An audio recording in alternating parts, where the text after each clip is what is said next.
planned circumnavigation around Vargas Island. I recorded the weather forecast on Sunday the 9th of October.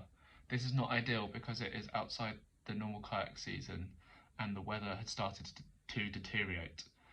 Firstly, I'm going to talk about the big picture.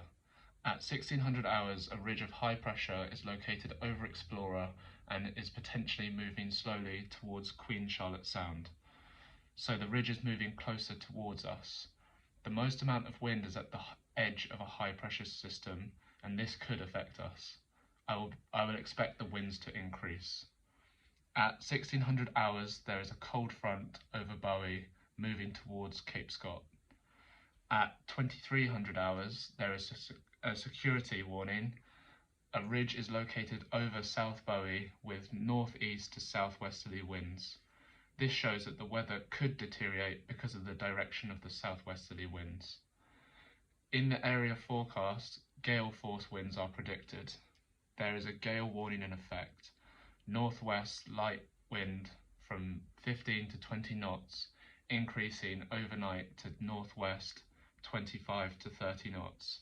Monday afternoon, northwest 30 to 40, increasing to 35 to 45 knots Monday evening. This is very concerning for a multi-day overnight trip.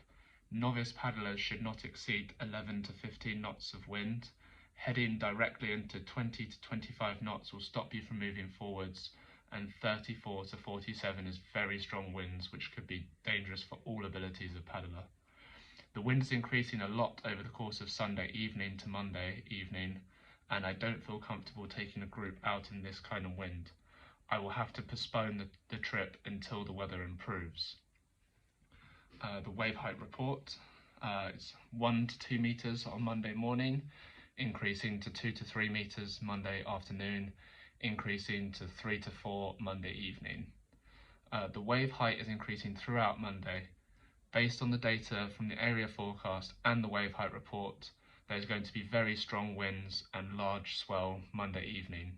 I do not want to be caught out in this, so we will have to postpone the trip until Tuesday or Wednesday. The extended forecast.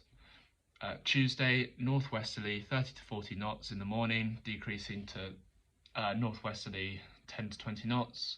Wednesday is east 10 to 20 knots in the morning, changing direction to northwest 10 to 20 knots. Thursday, northwest 10 to 20, increasing to northwest 20 to 30 knots. The extended forecast shows that the weather is improving generally. There are signs of veering winds because the direction is northwest and the speed is decreasing. On Tuesday morning, the wind is strong to start with, but begins to decrease in speed from Tuesday afternoon to Thursday morning, with winds picking back up again in the afternoon. Because there are times where the wind is strong, I would only take advanced sea kayakers who can perform self and assisted rescues. The Ocean Buoy report, La Perouse was westerly winds, 0.4 meters, increasing to 1.1 meters swell, and the pressure is 1020, decreasing by 0.4. There is a high pressure and it's decreasing slightly, which means there should not be a significant change in weather. The lighthouse report, visibility is good at both Estevan and Leonard Point, and it is partly cloudy. The air pressure is high but decreasing by 0.1, so the weather should not significantly change.